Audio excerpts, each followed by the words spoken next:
Buenos días a todos. Entonces vamos a comenzar esta serie de videos dedicadas hacia la fisiología tiroidea y la patología tiroidea.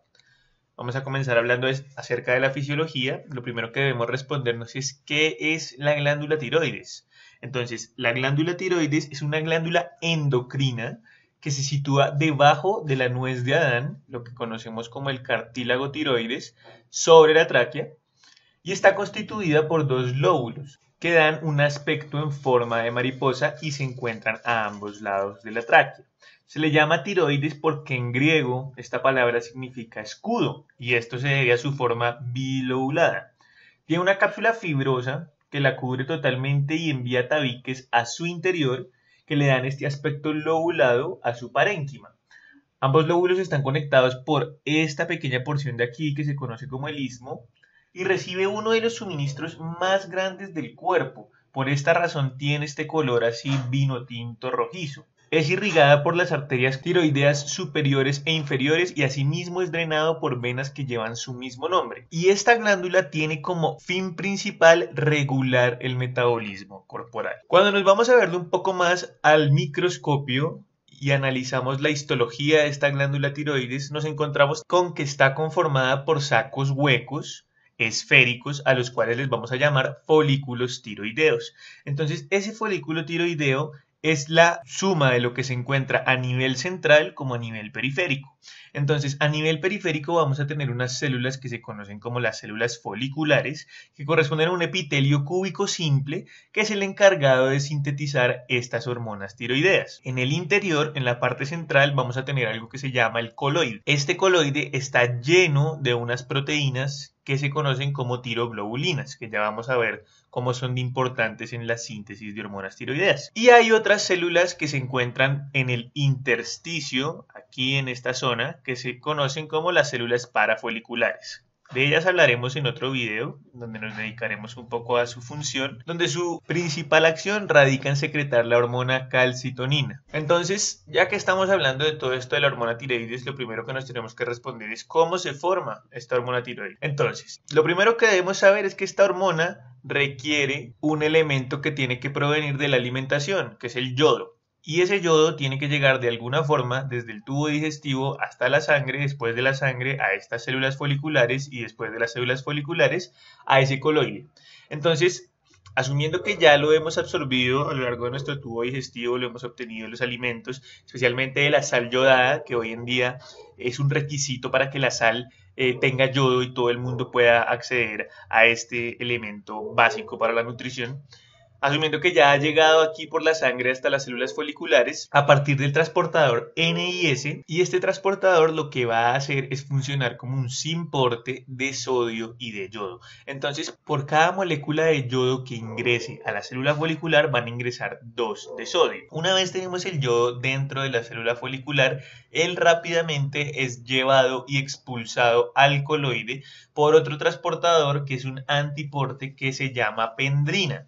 Esta pendrina es un antiporte yodo-cloro. Una vez hemos liberado este yodo aquí en el coloide, ese yodo rápidamente va a ser oxidado por una enzima que es la peroxidasa, que como se llama peroxidasa requiere como cofactor al peróxido de hidrógeno.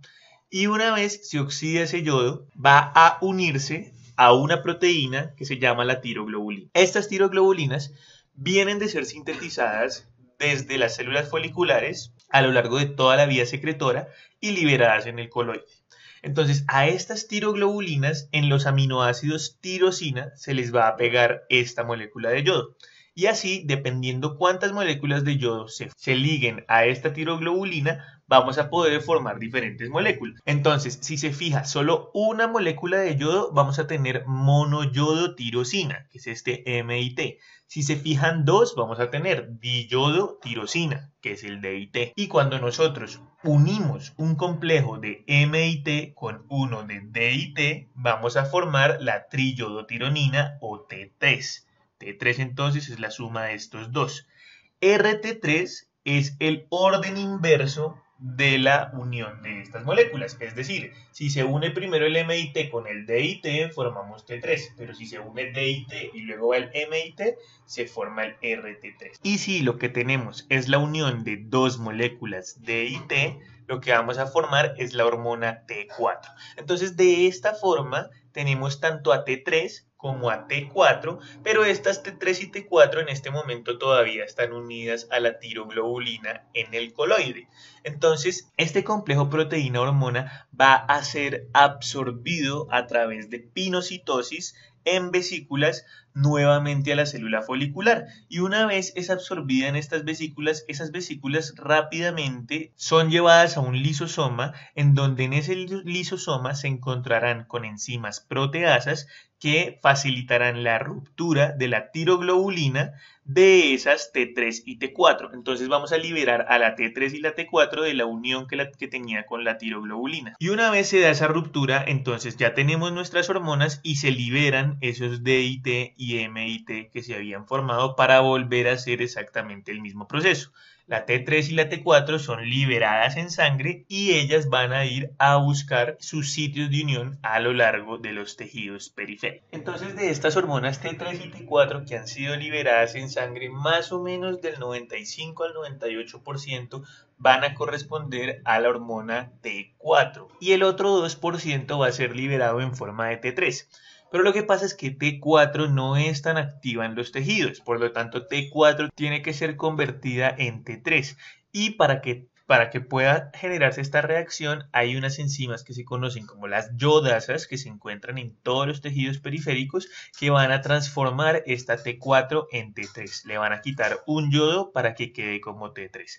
Una vez ya está listo ese T3, ellos ingresan, son capaces de atravesar las membranas porque son hormonas esteroideas, es decir, son derivados lipofílicos. Por lo tanto, pueden difundir a través de las membranas sin oposición. Entonces, eso permite que pasen a través de la membrana celular y de la membrana nuclear. Y una vez entran a este nucleoplasma, se van a unir al receptor de hormona tiroidea. Entonces, este receptor de hormona tiroidea va pegado a otro receptor que es el receptor retinoide X. Y junto a este, una vez se une la hormona tiroidea, se va a activar la transcripción de algunos genes dedicados hacia funciones específicas. ¿Cuáles funciones específicas? La expresión de proteínas que favorezcan el metabolismo celular. Recordemos que la tiroides regula positivamente el metabolismo. Entonces, esos son los genes que se van a transcribir, ese es el ARN mensajero que se va a formar para ir a esos ribosomas y sintetizar las proteínas relacionadas con el metabolismo. Aquí podemos ver rápidamente cuál es la estructura química de todas esas hormonas de las que hemos hablado. Entonces, aquí teníamos inicialmente nuestro aminoácido tirosina que se encontraba en esas tiroglobulinas, al cual le uníamos ese yodo que se había oxidado y formábamos todas estas diversas moléculas, monoyodotirosina, diyodotirosina, la T3, la T4, y comprendemos que finalmente las que realmente nos son útiles son la T3 y la T4, y que esta T4 le vamos a quitar un yodo en los tejidos periféricos para que pueda ejercer su efecto funcional. Entonces, ¿en qué se van a traducir estos efectos de las hormonas tiroides en cada uno de los sistemas corporales?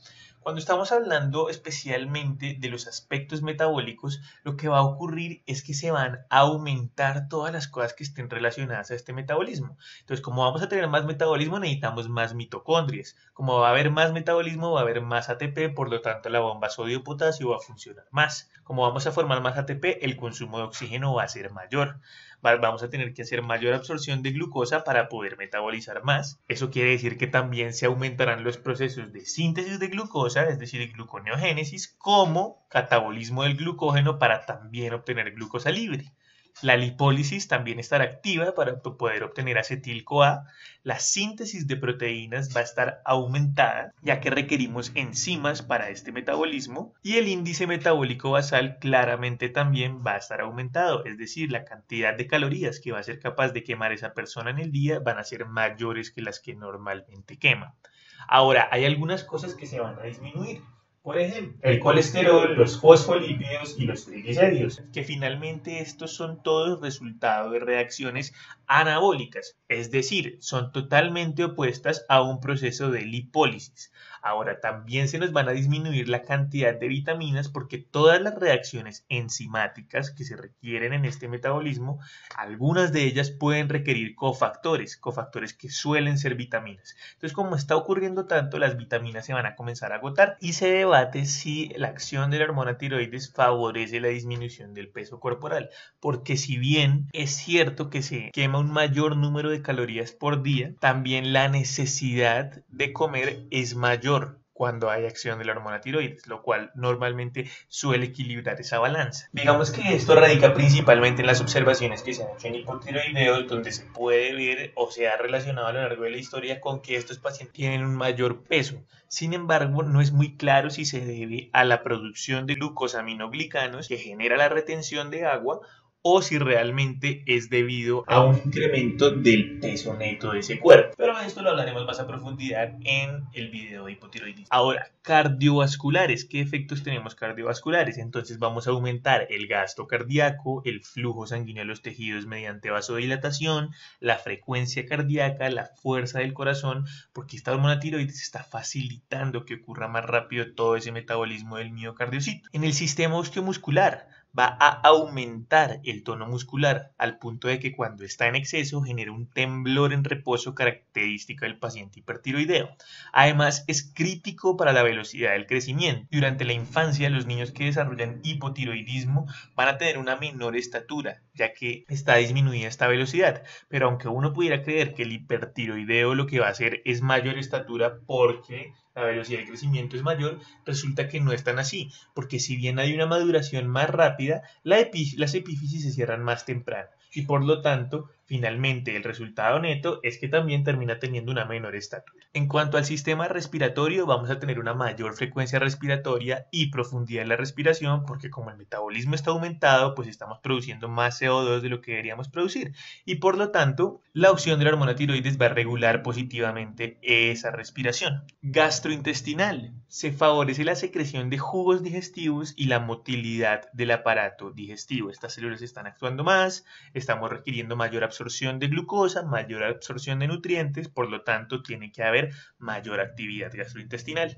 En cuanto al sistema nervioso, la hormona tiroides es crítica en el desarrollo cerebral durante la vida fetal, al punto en que un hipotiroidismo gestacional, si no llega a ser tratado, puede tener repercusiones fatales en ese feto y en ese futuro neonato. Ahora, la hormona tiroides regula positivamente la función cerebral, la acelera, pero en cantidades excesivas es capaz de disociarla. Por lo tanto, es común que estos pacientes que tengan hipertiroidismo cursen con síntomas relacionados con la ansiedad, el nerviosismo y la paranoia. Adicionalmente, disminuye la capacidad de conciliar el sueño, por lo que un paciente hipotiroideo normalmente es capaz de dormir de 12 a 14 horas, mientras que el hipertiroideo tiene unos ciclos de sueño más cortos. Eso no quiere decir que no se sienta cansado. El hipertiroideo tiende a sentirse muy cansado por el aumento de su metabolismo, pero no logra conciliar el sueño.